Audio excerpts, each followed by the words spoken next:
On désignait cette terre sous le nom de Norfandre. Le site où la flotte de Lordaeron avait accosté se nommait la baie de Coivdag. L'eau, profonde et houleuse d'un vent impitoyable, était d'un bleu-gris froid. Les falaises abruptes étaient parsemées de pins obstinés qui s'élançaient vers le ciel, fournissant un abri naturel au petit plateau où Arthas et ses hommes montaient le camp.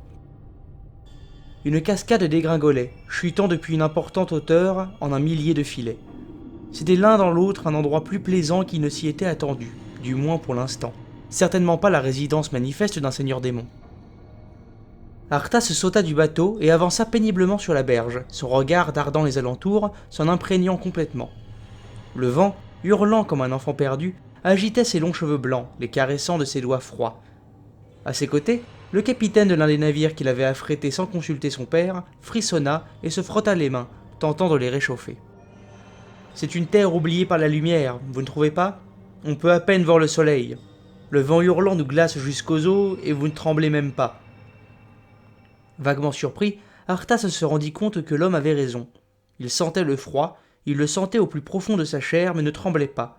« Monseigneur, tout va bien ? Capitaine, est-ce qu'un bilan de mes forces est disponible ?» Arthas ne prit même pas la peine de répondre à la question. C'était une question stupide. Bien sûr qu'il n'allait pas bien. Il s'était vu forcé de massacrer la population d'une cité entière afin d'empêcher une atrocité bien pire. Jaina et Uther lui avaient tous deux tourné le dos, et un seigneur démon attendait sa venue. Presque. Il n'y a que quelques navires qui... Très bien. Notre première priorité est de monter un camp avec des défenses appropriées. Nul ne sait ce qui nous attend dans les ténèbres. Voilà qui devrait faire taire l'homme et lui donner quelque chose à faire. Arthas lui porta assistance, travaillant aussi dur que les hommes qu'il commandait pour ériger un abri basique. Le don de Jaina avec les flammes lui manqua lorsqu'ils allumèrent des feux contre les ténèbres et le froid envahissant. À dire vrai, Jaina elle-même lui manquait, mais il apprendrait à s'en passer. Elle lui avait fait défaut quand il avait eu le plus besoin d'elle, et il n'y aurait désormais plus de place dans son cœur pour de telles faiblesses. Il devait être fort et non tendre, déterminé et non chagriné. Il n'y avait pas de place ici pour la faiblesse. S'il devait vaincre Mal'Ganis, il n'y avait pas de place pour la chaleur humaine. La nuit se déroula sans incident. Arthas resta éveillé dans sa tente jusqu'aux petites heures du matin, lisant toutes les cartes incomplètes qu'il fut capable de trouver. Quand il s'endormit enfin, il rêva, et ce fut à la fois joyeux et cauchemardesque. Il était à nouveau un jeune homme, toutes les portes du destin ouvertes devant lui, chevauchant le splendide cheval blanc qu'il avait tant aimé. À nouveau ils étaient unis, parfaitement appariés, et rien ne pouvait les arrêter. Et jusque dans son rêve, Arthas sentit l'horreur fondre sur lui, tandis qu'il poussait invincible à réaliser le saut fatal. La souffrance, pas le moins du monde apaisée par le fait qu'il s'agisse d'un simple rêve et qu'il le sût, le déchira à nouveau. Et à nouveau, il tira son épée et transperça son fidèle ami en plein cœur. Mais cette fois, il comprit qu'il tenait une épée complètement différente de l'arme simple, basique, qu'il avait tenue à cet effroyable instant. Cette fois, l'épée était immense, à deux mains, magnifiquement façonnée. Des runes brillaient le long de sa lame. Une froide brume bleue en émanait, aussi froide que la neige dans laquelle reposait Invincible. Et quand il tira son épée, Arthas ne se retrouva pas à fixer une bête morte. Au lieu de cela, Invincible hennit et bondit sur ses sabots, complètement guéri, d'une certaine manière plus fort qu'avant. Il semblait désormais luire, son pelage rayonnant et non plus simplement blanc, et Arthas se releva en sursaut sur les cartes où il s'était endormi, les larmes aux yeux et un sanglot de joie dans la gorge. Sans aucun doute, il s'agissait d'un présage. Le jour se leva, glacé et gris, et Arthas fut debout avant les premières lueurs, impatient de commencer à ratisser les terres à la recherche de signes du Seigneur de l'Effroi. Il était là, Arthas le savait. Mais le premier jour, il ne trouvait rien de plus que quelques poches de morts-vivants. Les jours passant, de plus en plus de territoires étaient cartographiés. Le moral d'Arthas commença à sombrer. Rationnellement, il comprenait que le Norfandre était un continent vaste à peine exploré. Mal'Ganis était un seigneur de l'effroi, oui, et les groupes de morts-vivants qu'ils avaient trouvés jusqu'à présent étaient probablement de bons indicateurs de sa présence. Mais pas seulement. Il pouvait être n'importe où ou nulle part.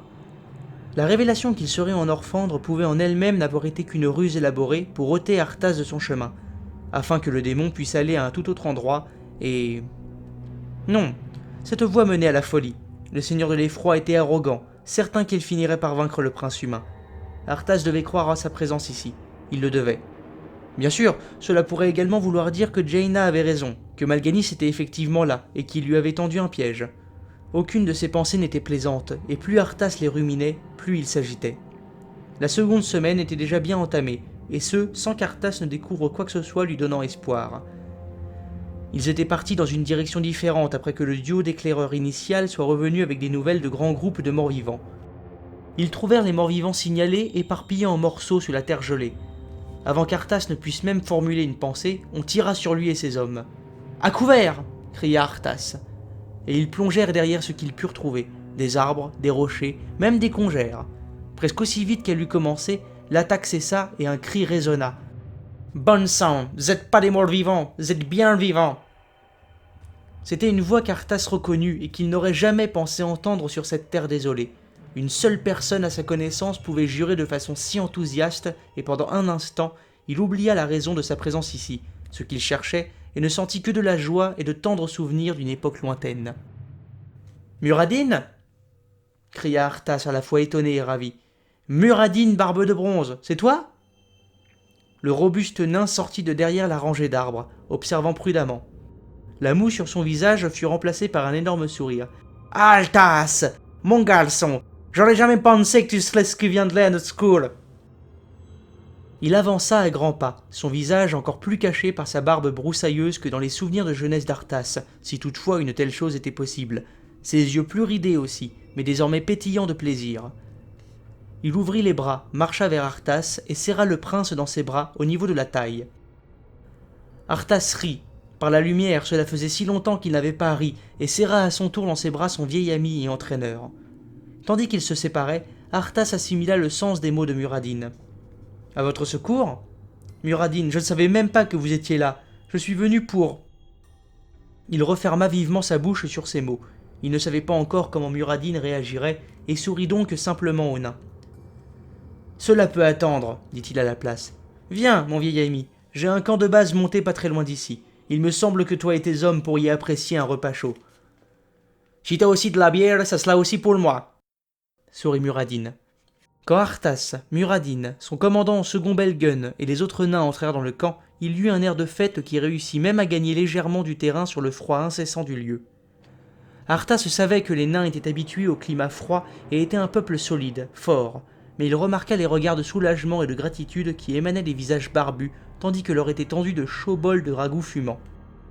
Ce fut difficile, mais Arthas ravala les questions qui lui brûlaient les lèvres jusqu'à ce que l'on s'occupe de Muradin et de ses hommes. Il fit alors signe à Muradin de le rejoindre à distance du centre du camp, près de sa tente personnelle. « Donc, dit-il, tandis que son ancien entraîneur commençait à enfourner de la nourriture chaude avec la régularité et la manière apparemment inarrêtable d'une solide machine gnome. « Que faisiez-vous ici pour commencer ?» Muradin avala sa bouchée de nourriture et attrapa de la bière pour la faire passer. « Eh bien, mon garçon, c'est pas forcément quelque chose à raconter à n'importe qui. » Arthas hocha la tête, compréhensif. Seuls quelques membres de la flotte qui commandaient connaissaient l'histoire complète qui les avait menés en Orphandre. « J'apprécie ta confiance en moi, Muradin. » Le nain fit claquer une main sur l'épaule d'Arthas. « T'as bien grandi. Ouais, mon garçon. Si t'as trouvé le moyen de venir dans cette terre abandonnée, t'as le droit de savoir que c'est moi que mes hommes ont fiché ici. Cherche une légende. » Ses yeux pétillèrent tandis qu'il avalait de la bière, s'essuyant la bouche et continuait. « Mon peuple a toujours été intéressé par les objets là, tu sais. » « Bien sûr. » Arthas se rappela avoir entendu des rumeurs à propos de l'aide apportée par Muradin à la formation d'une organisation appelée la Ligue des Explorateurs. Elle était basée à Forgefer et ses membres voyageaient à travers le monde pour rassembler des informations et rechercher des trésors archéologiques. « Tu travailles donc ici pour la Ligue ?»« Ouais, en effet, je suis venu ici de nombreuses fois auparavant. C'est une terre drôlement résistante et ne donne pas de secrets facilement. Et ça la rend intéressante. » Il fouilla dans son sac et en sortit un journal à couverture de cuir qui semblait avoir eu de jours meilleurs et le poussa vers Arthas avec un grognement. Le prince le prit et commença à en feuilleter les pages.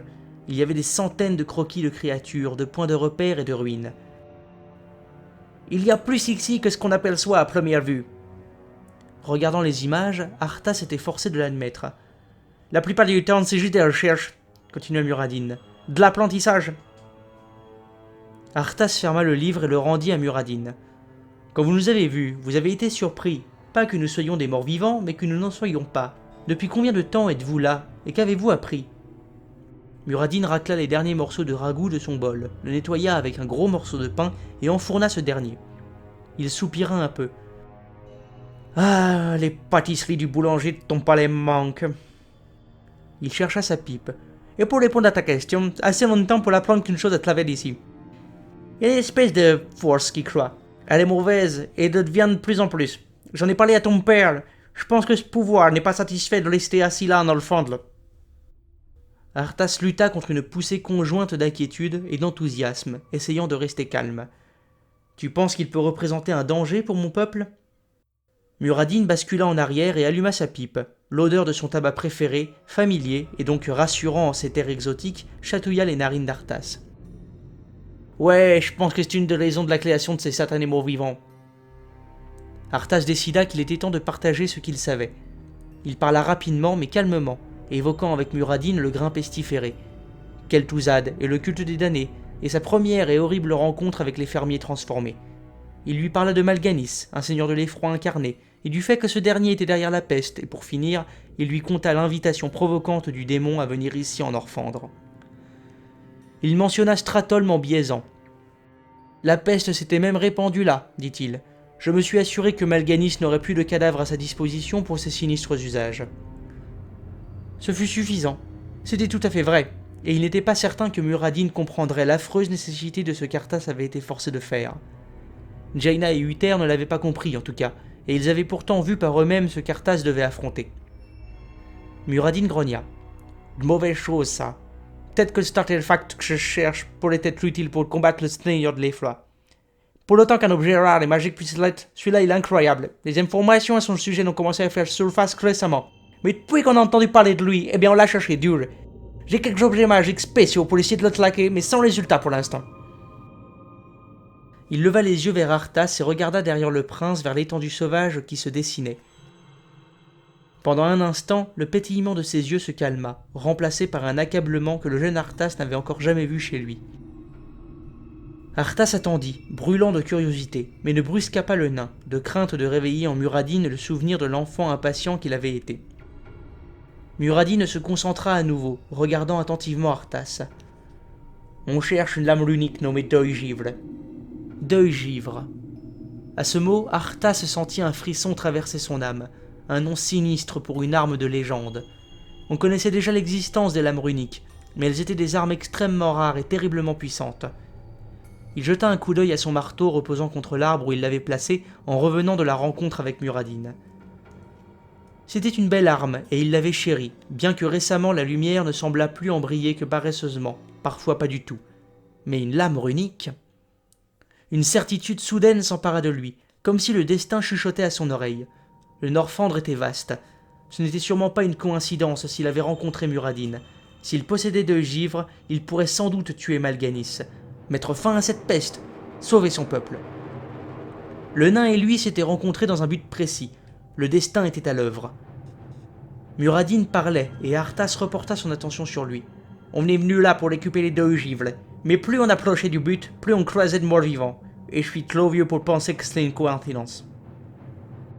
Arthas sourit doucement. Donc, Muradin ne croyait pas aux coïncidences non plus. La certitude se fit jour dans le cœur d'Arthas. « Tu penses que Mal'Ganis ne veut pas que nous la trouvions ?» murmura Arthas. « Je pense pas qu'il serait heureux de te voir chargé avec ce genre d'arme au poing, en tout cas. » On dirait bien que nous pourrions nous aider mutuellement dans ce cas, dit Arthas. Nous t'aiderons ainsi que la Ligue à trouver Deuil-Givre et vous pourrez m'aider contre Mal'Ganis. Un plan judicieux, accorda Muradin, la fumée dessinant des volutes bleues sombres autour de lui. Arthas, mon garçon, il reste de la bière ? Les jours passèrent. Muradin et Arthas comparèrent leurs notes.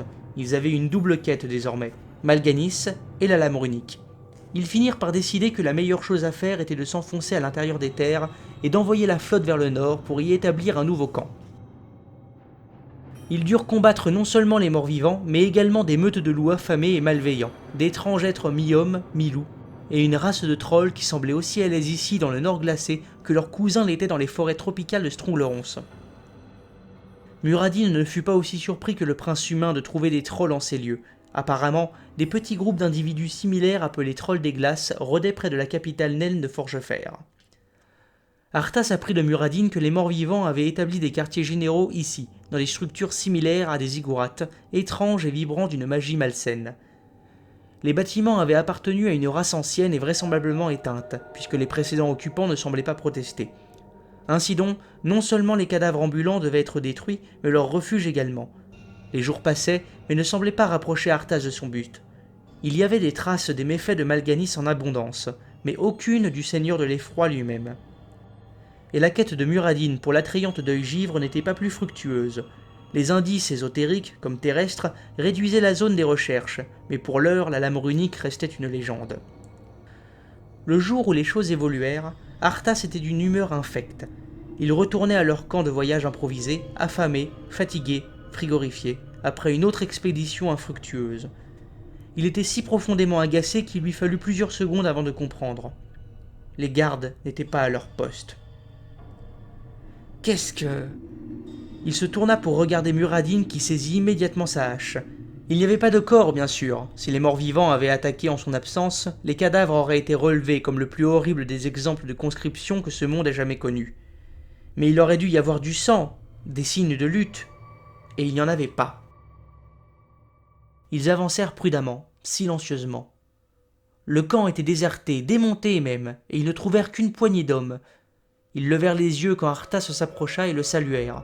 En réponse à sa question muette, un capitaine, Luc Valensor, dit « Mes excuses, monseigneur. Votre père a rappelé nos troupes à la demande du seigneur Uther. L'expédition est annulée. » Un muscle se crispa près de l'œil d'Arthas. « Mon père ? Rappeler mes troupes ?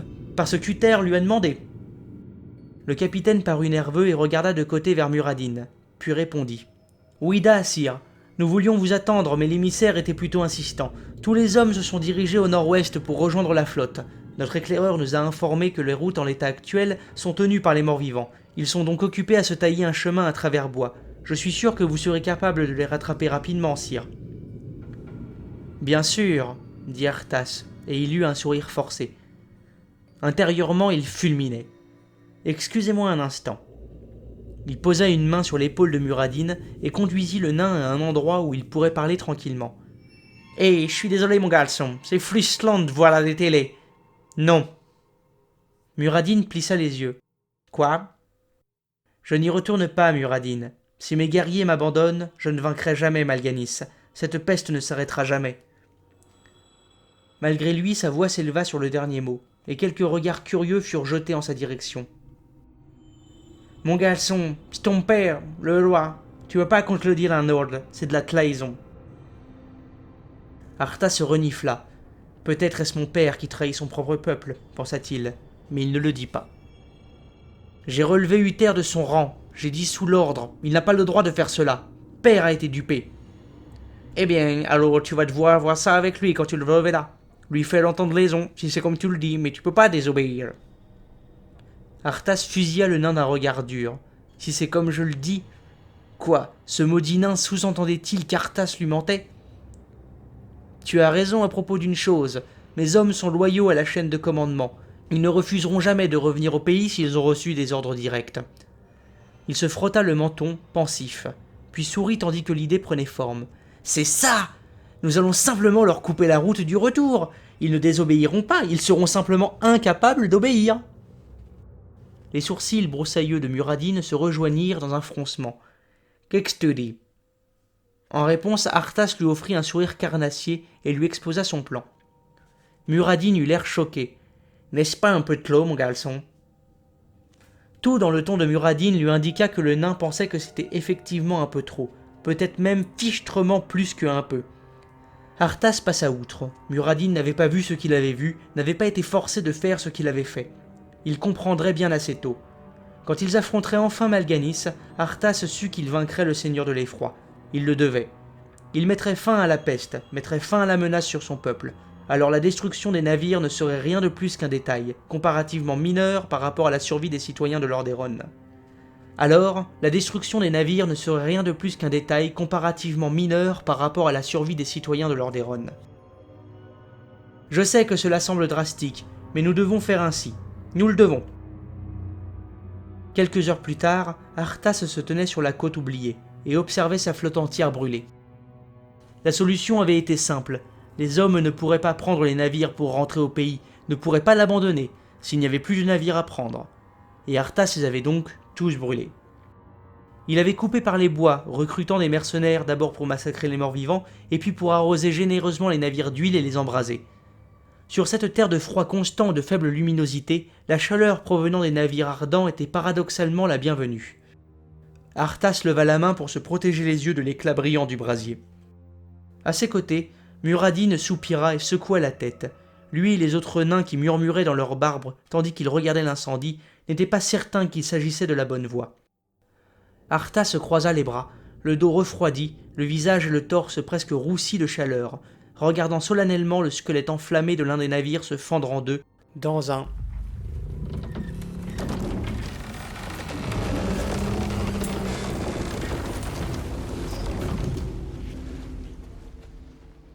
Maudit soit Uther pour m'avoir poussé à de telles extrémités, » murmura-t-il.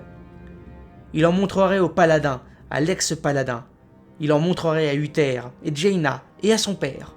Il n'avait pas esquivé son devoir, si horrible ou brutal soit-il. Il reviendrait triomphant, ayant fait ce qui devait l'être, des choses devant lesquelles un cœur tendre aurait reculé. Et grâce à lui, grâce à sa volonté de porter le fardeau de la responsabilité, son peuple survivrait. » Le son des flammes léchant le bois imbibé d'huile était si fort que pendant un instant, il couvrit les cris de désespoir des hommes qui arrivaient et découvraient la scène. « Prince Arthas, nos navires ! Qu'est-il arrivé? Comment allons-nous rentrer chez nous ?» Arthas avait laissé mûrir l'idée dans le coin de son esprit depuis plusieurs heures maintenant.